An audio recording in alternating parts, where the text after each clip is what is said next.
Hello friends, एक और नई कहानी के साथ। कहानी सत्य घटना पर आधारित है।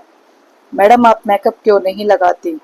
टीचर सुश्री रानी सोया मोई कॉलेज के छात्रों से बातचीत करती है। उन्होंने कलाई घड़ी के अलावा कोई आभूषण नहीं पहना था। सबसे ज्यादा छात्रों को आश्चर्य हुआ कि इन्होंने फेस पाउडर तक का भी इस्तेमाल नहीं किया। भाषण अंग्रेजी में था।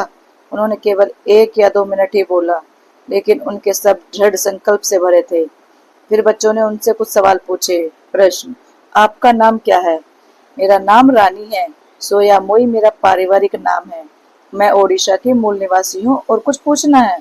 दर्शकों में से एक दुबली पतली लड़की खड़ी हुई। पूछो बच्चों, मैडम आप मेकअप क्यों नहीं करती? टीचर का चेहरा अचानक पीला पड़ गया। उनके पतले माथे पर पसीना आ गया। उनके चेहरे की मुस्कान फीकी पड़ गई। दर्शक अचानक चुप हो गए। उन्होंने टेबल पर रखी पानी की बोतल खोली और थोड़ा पानी पिया। फिर उसने धीरे से छात्र को बैठने का इशारा किया। फिर वह धीरे से बोलने लगी। तुमने एक परेशान करने वाला सवाल पूछा है। यह ऐसा सवाल है जिसका जवाब एक शब्द में नहीं दिया जा सकता। मुझे जवाब में तुम्हें अपनी जीवन कहानी सुनानी है। मुझे बताओ कि क्या तुम मेरी कहानी के लिए अपना कीमती 10 मिनट निकालने के लिए तैयार हो? तैयार हैं। मेरा जन्म ओडिशा के एक आदिवासी इलाके में हुआ था। कलेक्टर ने रुककर दर्शकों की ओर देखा। मेरा जन्म कोडरमा जिले के आदिवासी इलाके में एक छोटी सी झोपड़ी में हुआ था, जो मीका खदानों से भरा हुआ था।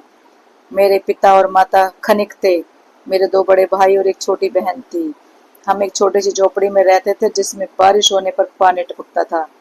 मेरे माता पिता कम वेतन पर खदानों में काम करते थे, क्योंकि उन्हें कोई और काम नहीं मिल पाया था। बहुत गंदा काम था। जब मैं 4 साल की थी, तब मेरे पिता, माता और 2 भाई कई बीमारी के कारण बिस्तर पर पड़े थे। उस समय उन्हें यह नहीं पता कि यह बीमारी खदानों में मौजूद घातक मीका धूल को अंदर लेने से होती है। जब मैं 5 साल की थी, मेरा भाई बीमारी से मर गए। एक छोटी सी आह भरकर कलेक्टर ने बोलना बंद कर दिया और अपने रुमाल से अपनी आंखें पोंछ ली। ज्यादातर दिनों में हमारा भोजन सादा पानी और 1 या 2 रोटियां हुआ करता था। मेरे दोनों भाई गंभीर और भूख के कारण इस दुनिया से चले गए। मेरी गांव में डॉक्टर तो छोड़िए, स्कूल भी नहीं था। क्या आप ऐसे गांव की कल्पना कर सकते हैं, जहाँ स्कूल, अस्पताल या शौचालय ना हो, बिजली ना हो? एक दिन मेरे पिता ने मेरा भूखा चमड़ी और हड्डियों से लथपथ हाथ पकड़ा और मुझे टीन की चादरों से ढकी एक बड़ी खदान में ले गए। यह एक अभ्रक की खदान थी, जिसने समय के साथ बदनामी हासिल कर ली थी। यह एक पुरानी खदान थी, जिसे खोदा गया और जो अंतहीन रूप से पाताल में फैली हुई थी। मेरा काम नीचे की छोटी छोटी गुफाओं में रेंगना और अभ्रक अयस्क इकट्ठा करना था। यह केवल 10 साल से कम उम्र के बच्चों के लिए ही संभव था।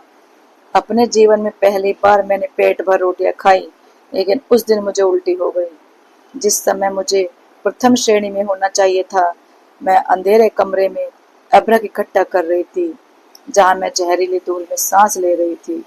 कभी कभार भूस्खलन में दुर्भाग्यपूर्ण बच्चों का मर जाना असामान्य नहीं था, और कभी कभी कुछ घातक बीमारियों से भी मर जाते थे। दिन में 8 घंटे काम करने के बाद आप कम से कम एक बार के भोजन के लिए कमा पाते थे। मैं भूख और हर दिन जहरीली गैस के सांस लेने के कारण दुबली और निर्जलित हो गई थी। 1 साल बाद मेरी बहन भी खदान में काम करने लगी। जैसे ही वे पापा थोड़े ठीक हुए, ऐसे समय आया कि मेरे पिता, माँ, बहन और मैं एक साथ काम करते थे और हम बिना भूख के रह सकते थे। लेकिन किस्मत ने हमें दूसरे रूप से परेशान करना शुरू कर दिया था। एक दिन जब मैं तेज बुखार के कारण काम पर नहीं जा रही थी, अचानक बारिश हुई। खदान के नीचे काम करने वाले श्रमिकों पर खदान गिरने से सैकड़ों लोग मारे गए। उनमें मेरे पिता, माँ और बहन भी थे। रानी की दोनों आंखों से आंसू बहने लगे।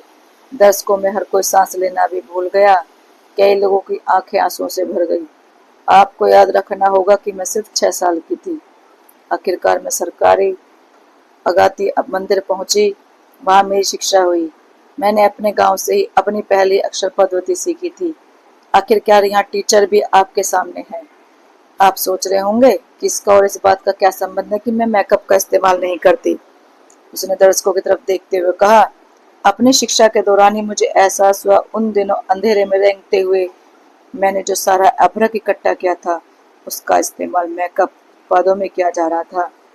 अभ्रक पहला प्रकार का मोती जैसा सिलिकेट खनिज है।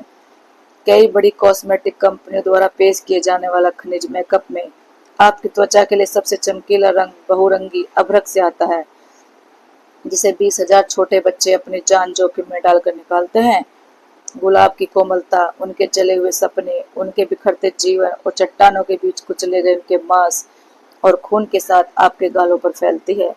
खदानों से बच्चों के हाथ से उठाए गए लाखों डॉलर के अभ्रक का इस्तेमाल आज भी किया जाता है हमारी सुंदरता को बढ़ाने के लिए। अब आप ही बताइए, मैं अपने चेहरे पर मेकअप कैसे लगाऊं? मैं अपने भाइयों की याद में पेट भरकर कैसे खाऊं जो भूख से मर गए? मैं अपनी माँ की याद में महंगे रेशमी कपड़े कैसे पहनूं जिन्होंने कभी फटे कपड़ों के बारे में सपने में भी नहीं सोचा था? जब रानी चली गई तो पूरा दर्शक अनजाने में खड़ा हो गया। उनके होठों पर हल्की मुस्कान थी, आंखों में आंसू पोछे बिना उनका सिर ऊंचा था। ओडिशा में अभी भी उच्चतम गुणवत्ता वाला अभ्रक खनन किया जाता है। 20,000 से अधिक छोटे बच्चे स्कूल जाने के बिना वहां काम करते हुए मर जाते हैं, भूस्खलन में और कुछ बीमारी से। कई साल बाद वह महिला भारत गणराज्य की पहली नागरिक बनी।